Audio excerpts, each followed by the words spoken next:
the development of full artificial intelligence could spell the end of the human race. It would take off on its own and redesign itself at an ever-increasing rate. Humans, who are limited by slow biological evolution, couldn't compete and would be superseded.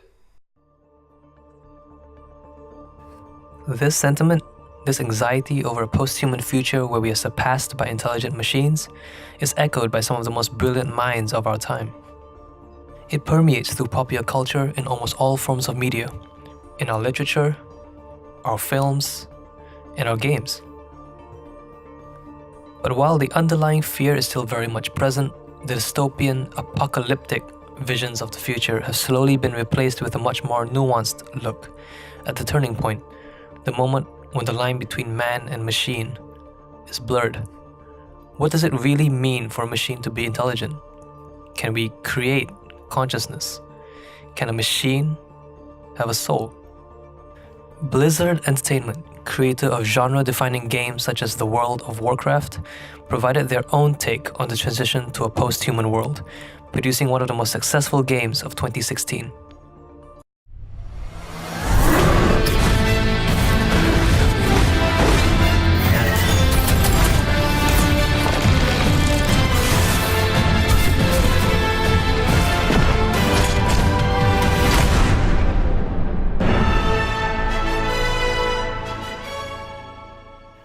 Overwatch is a game set in the not-too-distant future, in an era of post-war reconciliation following an event dubbed the Omnic Crisis, a war between humans and intelligent machines.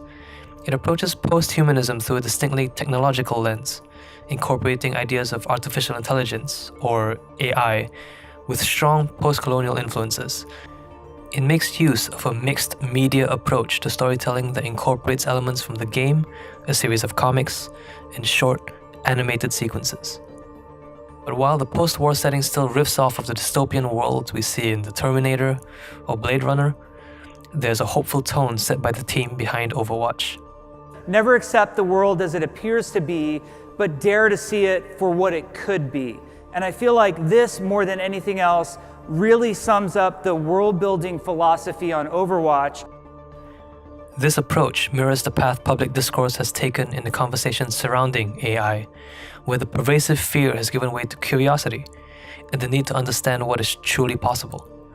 These themes have gained traction in popular media, resulting in recent films like Her, Chappie, and Ex Machina, each providing their own take on the birth of artificial intelligence.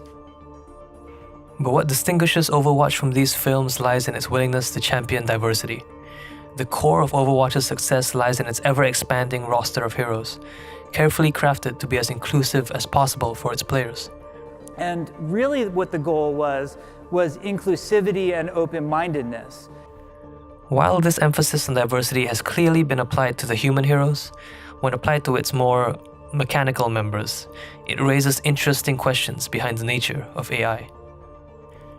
In creating the stories and backgrounds of these three characters, Bastion, Orisa, and Zenyatta, Overwatch made deliberate efforts to create three unique interpretations of the intelligent machine, and in doing so revealed not only what the birth of an artificial consciousness might look like, but also how much we understand of our own. Each character addresses a different interpretation of the philosophy of human consciousness and how that may manifest in a machine. At first glance, Bastion fits the mold set by the more dystopian incarnations of sentient robots, an anthropomorphic machine sporting a gun for an arm. Its intended purpose is clear. But Overwatch puts its own spin on the classic robot soldier. A closer look reveals eccentric, curious movements that, when coupled with the ever-present bird on its shoulder, help humanize the character and make it more endearing. The reason for this is made clear through Bastion's character description, multiple comics, and an animated short that put the robot in the spotlight.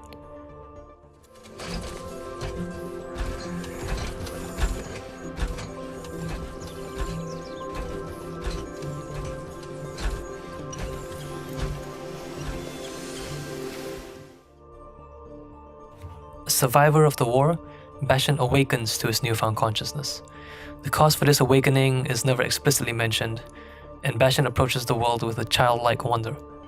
However, remnants of its old self also remain, taking the form of post-traumatic flashbacks. Of the awakening of consciousness from a previous state mirrors the psychological theory of bicameralism, put forward by American psychologist Julian Jaynes, who presented the idea in his 1976 book, The Origin of Consciousness in the Breakdown of the Bicameral Mind. In his book, Jaynes proposes that humanity evolved from a bicameral state, one in which the mind is split into two halves. This would result in a person that would hallucinate a voice or God giving advice or commands and obey without question, never really self-aware. He cited references to religious fervor and Greek muses as remnants of this bicameral nature, and claims that mankind broke free from this state after the collapse of the Bronze Age. Bastian's awakening is almost analogous with this description. This parallel becomes particularly apparent after knowing the cause of the Omnic War was attributed to God programs that took over intelligent machines, literal voices of God. However, our glimpse into Bastian's mental state is limited by its inability to speak, opting instead for a string of mechanical buzzes and whirs, which, while endearing, leave audiences to infer what little consciousness it has attained. Bicameralism also unfortunately suffers from a lack of acknowledgement in mainstream psychology, only resurfacing in popular culture due to its heavy influence on the popular TV series Westworld, which has a final episode aptly titled The Bicameral Mind. For a character that deals with more widely discussed psychological concepts, as well as one with the ability to better communicate its state of mind, look no further than Orisa. System health stabilizing. Orisa online.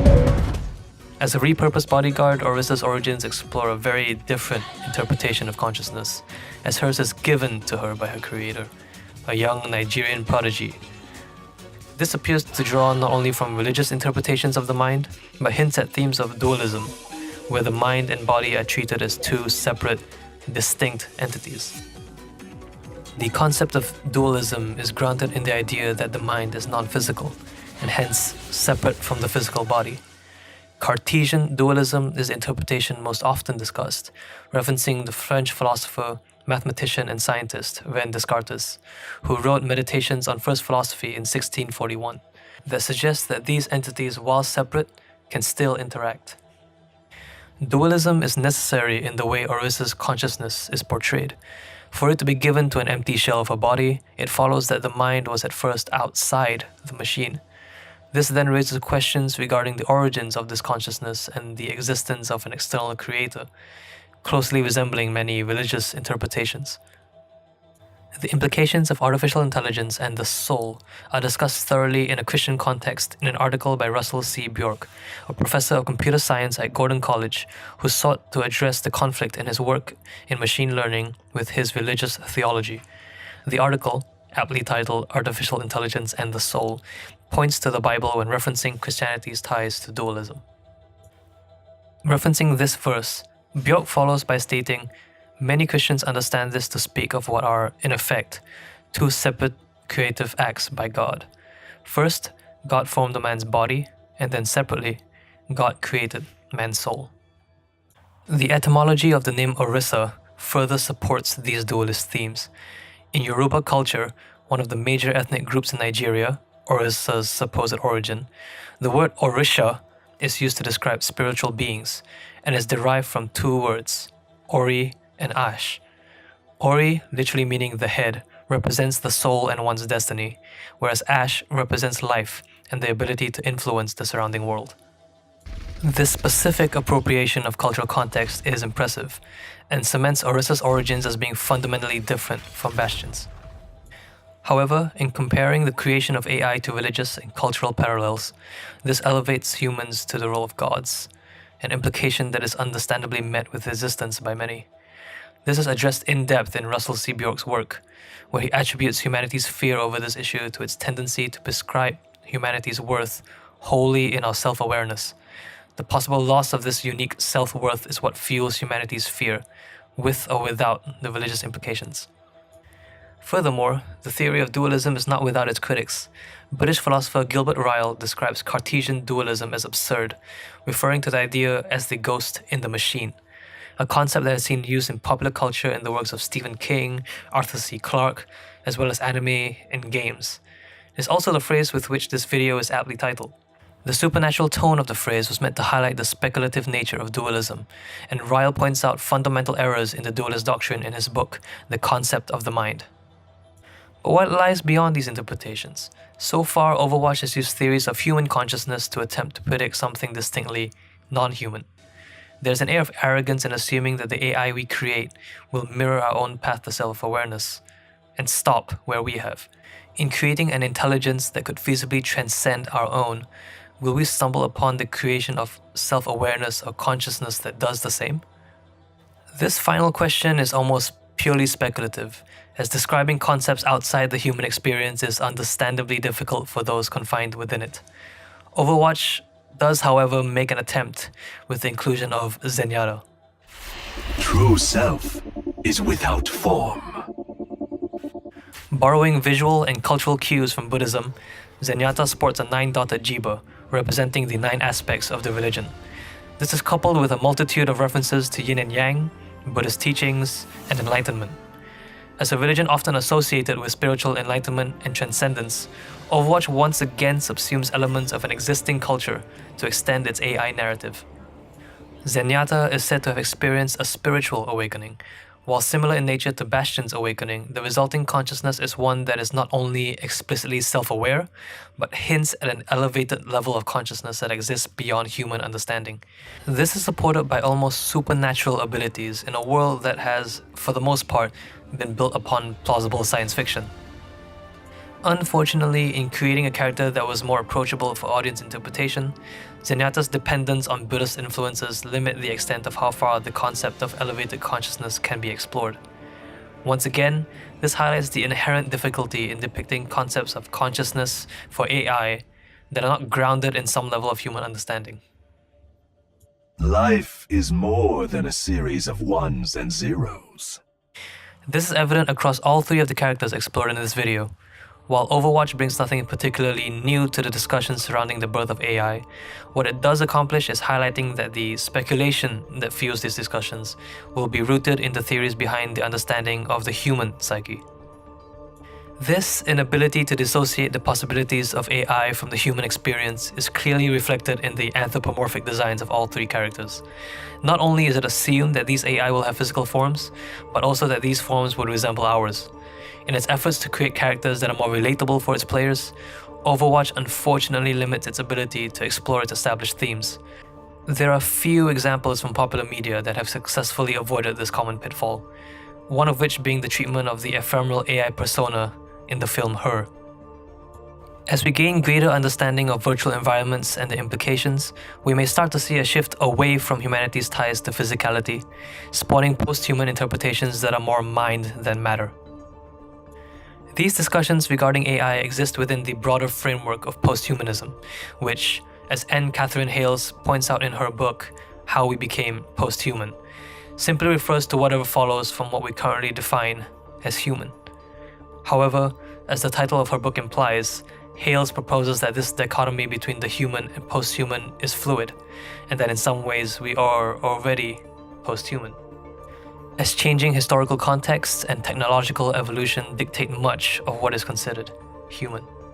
Overwatch benefits from its choice of medium, as modern games are never quite finished, always improving to meet the growing expectations of its players.